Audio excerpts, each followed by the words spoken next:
Everyone, welcome to the channel Gyan Anveshan. मैं समीक्षा सिंह। तो गाइज़, आज हम अपनी इस वीडियो में डिस्कस करने वाले हैं सुपर टेट के जो हमारी सीरीज़ चल रही है, कल ही स्टार्ट करी है।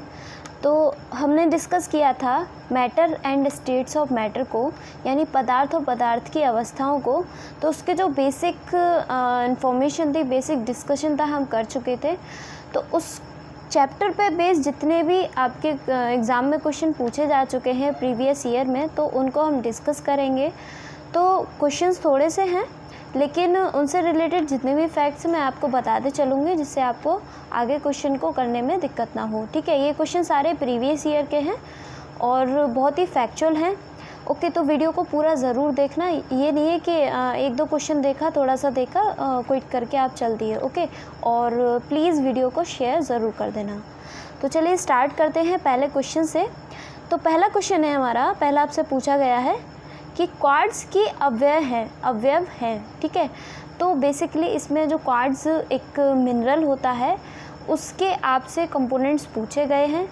तो पहला आपको दिया है सिलिकॉन और दूसरा आपको बताना है। तो ऑप्शंस देखते हैं, oxygen, sulphur, nitrogen and hydrogen. तो इसका जो ए ऑप्शन है वो बिल्कुल करेक्ट होगा। अब देखते हैं ए ऑप्शन इसका करेक्ट क्यों है। अगर बात की जाए क्वार्ट्ज की, तो ये एक वाइट क्रिस्टलिक मिनरल होता है। मतलब ये मिनरल जो है वाइट कलर का होता है, ठीक है, क्रिस्टल फॉर्म में। और इसका जो फॉर्मूला होता है वो होता है SiO2। ओके, ठीक है, इसका फॉर्मूला होता है SiO2। और इसका मैं एग्जांपल देती हूँ कि अपने इंडिया में जो अरावली हिल्स है, बेसिकली अरावली हिल्स में मैं गई हूँ वहाँ पे। तो वहाँ पर जितनी भी अरावली हिल्स हैं, वहाँ पर सबसे ज़्यादा अबंडेंट मिनरल क्वार्ट्ज है। ओके, सबसे ज़्यादा अबंडेंट मिनरल जो है क्वार्ट्ज है और काफ़ी अबंडेंट मिनरल होता है ये। ठीक है, चलिए नेक्स्ट चलते हैं। नेक्स्ट क्वेश्चन है कि सेकंड है स्थिर अवस्था में द्रव। तो स्थिर अवस्था में द्रव जो है, ऑप्शन देखते हैं, केवल लंबवत दिशा में दबाव डालता है, बी है सभी दिशाओं में दबाव डालता है, केवल नीचे में दबाव डालता है, और डी है केवल पार्श्व की ओर दबाव डालता है। तो इसका मतलब, इसका जो करेक्ट आंसर है वो है बी। यानी अगर कोई भी द्रव है, ठीक है, द्रव है और अगर वो स्टैटिक है, मतलब स्थिर अवस्था में है, रुका हुआ है, कोई भी उसमें मूवमेंट नहीं हो रहा, तो उसमें जो है जो भी प्रेशर होगा, ठीक है, जो भी प्रेशर होगा वो चारों डायरेक्शन में अप्लाई होगा। ठीक है, उम्मीद है आपको ये समझ में आया होगा। चलिए नेक्स्ट क्वेश्चन चलते हैं। नेक्स्ट हमारे, यदि किसी द्रव का दबाव बढ़ता है तो उसका क्वथनांक, यहाँ पे आपसे बॉइलिंग पॉइंट पूछा गया है कि अगर किसी द्रव का दाब बढ़ता है, ठीक है, द्रव का यानी प्रेशर बढ़ जाता है, तो उसका जो बॉइलिंग पॉइंट है वो क्या होता है। ठीक है, तो ऑप्शन देखते हैं, बढ़ता है, बी है परिवर्तित नहीं होता, सी है पहले घटता है और फिर बढ़ता है, और डी है घटता है। तो इसका जो ए ऑप्शन है वो आपका करेक्ट हो जाएगा। ठीक है, सीधा कॉन्सेप्ट था। अगर किसी भी द्रव का प्रेशर इंक्रीज़ हो रहा है तो जो बॉइलिंग पॉइंट है वो भी इंक्रीज़ होगा। ठीक है, बॉइलिंग पॉइंट हम कल डिस्कस कर चुके थे कि ऐसा पॉइंट जिस पर कोई भी लिक्विड बॉयल होना शुरू हो जाता है, मतलब उसमें बबल्स उठने शुरू हो जाते हैं। ठीक है, और उसके बाद में क्या है, वो लिक्विड वेपर में कन्वर्ट हो जाता है, यानी गैस में कन्वर्ट होना शुरू होता है उस पॉइंट पे जा कर के। ठीक है, किस पे, बॉइलिंग पॉइंट पे जा कर के। ओके, तो चलिए नेक्स्ट क्वेश्चन है, क्वेश्चन नंबर 4। तो मीथेन, ईथेन, प्रोपेन, ब्यूटेन को उनके बढ़ते हुए क्वथनांक के क्रम में व्यवस्थित करिए। क्वथनांक यानी बॉइलिंग पॉइंट आपसे पूछा गया है। ठीक है, तो ये मीथेन यानी CH4, ईथेन यानी C2H6, और प्रोपेन होता है आपका C3H8, और ब्यूटेन होता है आपका C4H10। ठीक है, ये इसके केमिकल फॉर्मूले होते हैं। तो इसमें जो बेस है वो क्या है, कार्बन एंड हाइड्रोजन। ये चीज़ आप समझना। पहले ऑप्शंस देख लेते हैं कि ब्यूटेन जो है सबसे कम होगा, फिर प्रोपेन का होगा, फिर ईथेन का होगा, फिर मीथेन का होगा। ऐसे ही ईथेन, मीथेन, प्रोपेन, ब्यूटेन, और सी है मीथेन, ईथेन, प्रोपेन, ब्यूटेन, और methane, ethane, butane, propane. Okay, तो इसका जो सी ऑप्शन है वो आपका करेक्ट हो जाएगा। यानी मीथेन का सबसे कम बॉइलिंग पॉइंट होगा, ठीक है, फिर ईथेन का होगा उससे ज़्यादा, और फिर प्रोपेन का होगा उससे ज़्यादा, ब्यूटेन का सबसे ज़्यादा होगा। अब इसमें क्या है कि जैसे जैसे इसका फॉर्मूला क्या था, जैसे मीथेन का मैंने आपको बताया CH4, ठीक है। तो इसमें क्या है, कार्बन है और हाइड्रोजन है। तो जैसे जैसे कार्बन और हाइड्रोजन जो है इंक्रीज़ होते चले जाते हैं तो वहाँ पर इसका सी ऑप्शन करेक्ट है, वहाँ पर क्या है, वैसे ही बॉइलिंग पॉइंट जो है इंक्रीज़ होता है, ठीक है, उसका भी बॉइलिंग पॉइंट जो है इंक्रीज़ होने लग जाता है। चलिए नेक्स्ट पे चलते हैं। बेसिक कॉन्सेप्ट है, अगर इससे रिलेटेड क्वेश्चन आ जाए तो आपको उसका फॉर्मूला पता होना चाहिए, ठीक है, और आप उससे कर सकते हैं। चलिए नेक्स्ट क्वेश्चन को देखते हैं। क्वेश्चन नंबर 5, दाब वृद्धि के साथ पानी का क्वथनांक, यानी प्रेशर को इंक्रीज़ करने के बाद में पानी का जो क्वथनांक है, ये हम डिस्कस कर चुके हैं ऑलरेडी। तो इसका ऑप्शंस देख लेते हैं। बढ़ता है, बी है घटता है, सी है अब परिवर्तित रहता है, और डी है इनमें से कोई नहीं। तो इसका जो ए ऑप्शन है वो करेक्ट है, यानी इंक्रीज़ होता है। अभी डिस्कस कर चुके थे कि अगर किसी भी लिक्विड पे प्रेशर अप्लाई करते हैं तो उसका जो बॉइलिंग पॉइंट है वो हमेशा क्या होगा, इंक्रीज़ होगा, यानी बढ़ेगा, ठीक है। अगर प्रेशर कम होगा, अगर प्रेशर अप्लाई कम हो रहा है उस चीज़ पे, किसी भी पर्टिकुलर लिक्विड पे, तो उसका जो बॉइलिंग पॉइंट है वो डिक्रीज़ हो जाएगा, ठीक है। ये चीज़ कॉन्सेप्ट, सिंपल सा कॉन्सेप्ट था। चलिए नेक्स्ट पे चलते हैं। क्वेश्चन नंबर 6, ऊर्ध्वपातन का गुण पाया जाता है। ऊर्ध्वपातन मैंने आपको बताया था, सब्लिमेशन को कहते हैं, ठीक है। पहले ऑप्शन देख लेते हैं, उसके बाद डिस्कस करेंगे। तो ऑप्शन है इसके, ए सोडियम क्लोराइड में, बी कैल्शियम क्लोराइड में, सी अमोनियम क्लोराइड में, और डी है मैग्नीशियम क्लोराइड में, ठीक है। अब आप देख रहे होंगे कि क्लोराइड सब में है, यानी Cl, यानी क्लोरीन, ओके। अब इसका जो सी ऑप्शन है वो बिल्कुल करेक्ट है, यानी अमोनियम क्लोराइड, ठीक है। अब ऊर्ध्वपातन मैंने आपको क्या बताया था, सब्लिमेशन, यानी एक ऐसी स्टेट, एक ऐसी प्रोसेस जिसमें जो सॉलिड है वो डायरेक्टली गैसेस में कन्वर्ट हो जाता है, बिना किसी उसमें लिक्विड में कन्वर्ट हुए, ओके। तो ऐसा एग्जाम्पल क्या था, सबसे बेस्ट एग्जाम्पल है, आपको याद ना हो तो इसका सबसे बेस्ट एग्जाम्पल है कपूर, ठीक है, कैम्फर जो होता है। और इसका ऑप्शन होगा सी, यानी NH4Cl, ठीक है। अमोनियम क्लोराइड का फॉर्मूला होता है NH4Cl, ठीक है। सोडियम क्लोराइड का NaCl होगा, और कैल्शियम क्लोराइड का CaCl, और मैग्नीशियम क्लोराइड का MgCl, ओके। ये इसके फॉर्मूले हैं। चलिए क्वेश्चन नंबर 7 को देखते हैं। 1 किलोग्राम पानी का 1 डिग्री सेल्सियस ताप बढ़ाने के लिए आवश्यक ऊष्मा होती है, यानी अगर आपने 1 किलोग्राम वाटर लिया, पानी लिया, और उसका 1 डिग्री सेल्सियस आपको बढ़ाना है, ठीक है। तो 1 डिग्री सेल्सियस ताप बढ़ाना है, टेम्परेचर बढ़ाना है, तो उसके लिए आपको कितनी हीट की नीड होगी, ठीक है ना, कितनी हीट आपको रिक्वायर होगी। तो ऑप्शन देख लेते हैं। 1 कैलोरी, बी है 10 कैलोरी, सी है 100 कैलोरी, एंड डी है 1000 कैलोरी। तो इसका डी ऑप्शन है वो आपको करेक्ट हो जाएगा, यानी 1000 कैलोरी आपको रिक्वायर होती है अगर आप 1 डिग्री सेल्सियस टेम्परेचर बढ़ाते हो 1 किलोग्राम वाटर का, ओके। नेक्स्ट पे चलते हैं। क्वेश्चन नंबर 8, ठोस पदार्थों का वह गुण जिसमें ठोस पदार्थ बिना द्रव अवस्था में बदले सीधे गैसीय अवस्था में परिवर्तित हो जाते हैं। तो ये अभी हम डिस्कस कर चुके हैं, तो आपने गेस कर लिया होगा कि इसका आंसर क्या है। इसका ऑप्शन ए बिल्कुल करेक्ट हो जाएगा, यानी ऊर्ध्वपातन, सब्लिमेशन हम डिस्कस कर चुके हैं ऑलरेडी, ठीक है। तो संघनन आपका कंडेंसेशन था, वाष्पन जो है वेपोराइजेशन था, ठीक है। चलिए नेक्स्ट पे चलते हैं। क्वेश्चन नंबर 9, पानी से भरे गिलास में बर्फ़ का टुकड़ा तैर रहा है, ठीक है। आपने कोई भी पानी से भरा हुआ गिलास लिया, आप जैसे जूस वगैरह पीते हैं तो पानी में बर्फ़ डाल लेते हैं, बर्फ़ क्या ऊपर तैरने लग जाती है, सिंपल सा चीज़ है। यदि सारी बर्फ़ पिघल जाए तो जल का तल जो है तो क्या होगा, ऊंचा हो जाएगा, नीचे गिर जाएगा, अपरिवर्तित रहेगा, पहले नीचे बाद में ऊपर उठ जाएगा। तो इसका जो सी ऑप्शन है वो आपका करेक्ट हो जाएगा, यानी नो चेंज, ठीक है। कोई भी उसमें चेंज नहीं होगा, क्योंकि उसमें बर्फ़ का टुकड़ा था, तो जो लेवल जो पहले बन चुका है ऑलरेडी वो लेवल वही रहेगा, ठीक है, ओके। तो इस वजह से इसका जो सी ऑप्शन है वो बिल्कुल करेक्ट होगा। तो चलिए 10th को देखते हैं। खाना पकाने के बर्तन के लिए सर्वोत्तम पदार्थ वह होगा जिसके लिए विशिष्ट ऊष्मा तथा ऊष्मा चालकता के मान क्रमशः होंगे। तो इसके ऑप्शन देख लेते हैं। ए ऑप्शन है इसका निम्न तथा उच्च, और बी है निम्न तथा निम्न, उच्च तथा निम्न, या उच्च तथा उच्च, तो इसका जो ए ऑप्शन है वो बिल्कुल करेक्ट हो जाएगा। यानी खाना पकाने के लिए बर्तन जो होते हैं उनमें एक विशिष्ट ऊष्मा, और ऊष्मा तो निम्न होनी चाहिए विशिष्ट ऊष्मा, और ऊष्मा चालकता क्या होनी चाहिए, उच्च होनी चाहिए। ठीक है, विशिष्ट ऊष्मा कम होनी चाहिए और ऊष्मा चालकता उसमें कम ज़्यादा होनी चाहिए। ठीक है, तो चलिए 11 को देखते हैं। वह काल्पनिक ताप जिस पर गैसों का आयतन शून्य हो जाता है, यानी एक इमेजिनरी टेम्परेचर जिस पर गैसेस का जो है आयतन है वो क्या हो जाता है, 0 हो जाता है। तो ऑप्शंस हैं हमारे 270 डिग्री सेल्सियस, और बी है -200 डिग्री सेल्सियस, और सी है 270 डिग्री सेल्सियस। मैं ऑप्शन सी गलत बोल रही हूँ।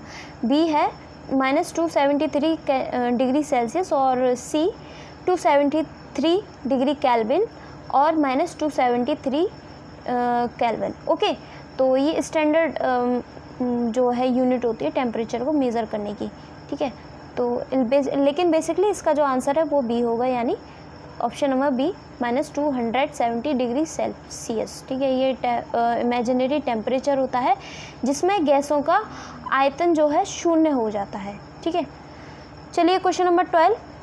बादल रहित रातों वाले आकाश की अपेक्षा बादल छाए रहने वाली रातें अधिक गर्म होती हैं, क्योंकि बादल, इसमें बेसिकली आपसे पूछा गया है कि अगर मान लो अभी कैसा सीज़न चल रहा है, अभी थोड़ा बारिश का सीज़न चल रहा है, तो आप कहते हैं ना उमस हो गई है बादलों की वजह से, तो बेसिकली वो क्यों होती है।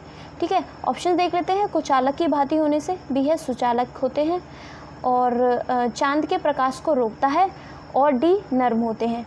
तो इसका जो ए ऑप्शन है वो बिल्कुल करेक्ट हो जाएगा, यानी कुचालक की भांति होते हैं। ठीक है, यहाँ पे कुचालक क्या है, कंबल से डेडिकेट किया गया है, मतलब कंबल की तरह, कंबल की भांति माना गया है बादलों को। अब आपने देखा होगा कंबल क्या है, अगर हम कंबल ओढ़ते हैं तो बाहर का जो टेम्परेचर है वो अंदर नहीं आ पाता। ठीक है, और अंदर का जो है बाहर नहीं जा पाता, तो जो हीट है ना, वो टेम्परेचर जो उसके अंदर बना है, ठीक है, कंबल के अंदर, यानी कुचालक जो बादल होने के कारण जो ऑलरेडी टेम्परेचर बन चुका है उसकी वजह से जो है गर्म ज़्यादा होती है। ठीक है, मतलब जो रातें जो होती हैं बादलों वाली, ठीक है, जिस दिन बादल छाए रहते हैं वो गर्म ज़्यादा होती हैं। ठीक है, आपको ये समझ में आ गया होगा। चलिए क्वेश्चन नंबर 13। तो 13 है, यदि एक द्रव को 70 डिग्री सेल्सियस से 60 डिग्री सेल्सियस तक ठंडा होने में 5 मिनट का समय लगता है। ठीक है, अगर कोई भी लिक्विड है उसको 70 डिग्री सेल्सियस था, फिर उसे 60 डिग्री पे आने में 5 मिनट का समय लग रहा है, तो उसी द्रव को 60 डिग्री से 5 डिग्री तक ठंडा होने में समय लगेगा। ठीक है, ऑप्शन है 5 मिनट से कम, 5 मिनट से अधिक और 5 मिनट, और डी है द्रव के घनत्व पर निर्भर करेगा। ठीक है, तो इसका जो आपका बी ऑप्शन है वो बिल्कुल करेक्ट हो जाएगा, यानी 5 मिनट से अधिक। ठीक है, अब इसका फैक्ट क्या है कि जो टेम्परेचर कम होता है, यानी जो ताप है, ठीक है, तो टेम्परेचर कम होने पर हीट एनर्जी का प्रसार हमेशा क्या है, घटता है। अगर टेम्परेचर कम हो रहा है, यहाँ पे टेम्परेचर कम ही तो हो रहा है, ठीक है, तो हीट एनर्जी का जो प्रसार होगा ना, ट्रांसफ़र और एनर्जी, ठीक है, तो वो कम होगा। इस वजह से हमेशा जो इसका जो बी ऑप्शन है वो करेक्ट होगा। ठीक है, तो चलिए बी क्वेश्चन नंबर 14। किसी आदर्श द्रव की श्यानता कितनी होती है। आदर्श द्रव यानी आइडियल फ्लूइड, और श्यानता यानी विस्कोसिटी, यानी मतलब वो कितना विस्कस है, कितना लिक्विड है, कितना सॉलिड, बीच की स्टेट को कहते हैं। ठीक है, न ज़्यादा सॉलिड हो न ज़्यादा लिक्विड हो। ठीक है, तो यहाँ पे आपसे पूछा गया है आइडियल फ्लूइड की जो है विस्कोसिटी कितनी होती है। ठीक है, तो ऑप्शंस हैं उसकी द्रव्यमान के समान, बी है उसके भार के तुल्य, और सी है 0 और डी है 1। तो इसका जो आपका सी ऑप्शन है वो बिल्कुल करेक्ट हो जाएगा, यानी 0। ओके, तो अगर बात की जाए आदर्श द्रव की यानी आइडियल फ्लूइड की, तो उसकी जो विस्कोसिटी और कंप्रेसिबिलिटी यानी संपीड़नता होती है, संपीड़नता, तो वो हमेशा क्या होती है, 0 होती है। ये आप याद रखना कि जो आदर्श द्रव होते हैं यानी आइडियल फ्लूइड होते हैं, उनकी साम्यता और संपीड़नता यानी विस्कोसिटी, कंप्रेसिबिलिटी क्या होती है, हमेशा 0 होती है। लेकिन इसका एक फैक्ट है कि जो आइडल फ्लूइड होते हैं वो पूरी तरीके से कोई भी फ्लूइड आइडल फ्लूइड नहीं माना जाता, मतलब उसमें कुछ ना कुछ वेरिएशंस रहते ही हैं, ठीक है। अब तक तो नहीं माना गया है, ये एज अ इमेजिनरी माना गया है कि हाँ कुछ ऐसा फ्लूइड होता होगा, ठीक है। तो इसके पीछे ये कॉन्सेप्ट है सिंपल सा। तो फिफ्थ क्वेश्चन को देखते हैं। जब बर्फ़ पानी के ऊपर तैरती है तब इसका डैश हिस्सा भाग पानी के बाहर रहता है, ठीक है। तो आपसे पूछा गया है बेसिकली, अगर कोई ग्लास है उसमें बर्फ़ तैर रही है, ठीक है, तो उस बर्फ़ का कितना भाग जो है पानी के अंदर होगा, कितना भाग पानी के ऊपर रहेगा, ठीक है। तो इसका ऑप्शन है 0.5, बी है 0.1, सी है 0.1 और डी है 1, ओके। तो इसका जो आपका सी ऑप्शन है वो बिल्कुल करेक्ट हो जाएगा। सी ऑप्शन इसका क्यों करेक्ट है, क्योंकि जो बर्फ़ है हमेशा, अगर मान लीजिए गिलास वाटर लिया आपने उसमें आइस क्यूब डाल दिया, तो उसका जो 90% भाग होगा वो हमेशा पानी के अंदर रहेगा और 10% उसका ऊपर रहेगा। इसी वजह से इसका जो सी ऑप्शन है वो आपका बिल्कुल करेक्ट हो जाएगा। तो चलिए नेक्स्ट पे चलते हैं। 16 क्वेश्चन है आपका, पर्वतीय क्षेत्रों में जल का क्वथनांक क्या होगा, ठीक है। तो पर्वतीय क्षेत्र यानी माउंटेन वाले एरियाज़ जो होते हैं वहाँ पर वाटर का जो बॉइलिंग पॉइंट है वो क्या होता है, आपसे ये पूछा गया है। तो ये बहुत ही अच्छा क्वेश्चन है, तो पूरा सुनना ध्यान से कि वही जो समुद्र तल पर होता है, ठीक है, जितना समुद्र तल पे होगा, मान ली समुद्र के आसपास के एरिया जो होगा, कोस्टल एरियाज़ जो होते हैं उसी के जितना, या फिर जितना समुद्र तल पर होता है उससे कम, और जितना समुद्र पर होता है उससे अधिक, और डी है बर्फ़ के गलनांक के बराबर, ठीक है। तो यानी बर्फ़ के फ्रीजिंग पॉइंट के बराबर। तो इसका जो आपका बी ऑप्शन है वो बिल्कुल करेक्ट होता है। तो करेक्ट हो जाएगा, यानी जितना समुद्र तल पर होगा उससे कम होगा, ठीक है। मान लीजिए अब इसका एक छोटा सा कॉन्सेप्ट है कि बेसिकली ऐसा क्यों होता है कि समुद्र तल से ऊपर जाने पर, अब ऊपर जाने इन द सेंस कि हमारे कोस्टल इंडिया में, जैसे अभी हमारे इंडिया में कोस्टल एरियाज़ ये हैं, ठीक है, ये कोस्टल एरियाज़ है, और यहाँ ऊपर जाके क्या है, हिमालयाज़ है।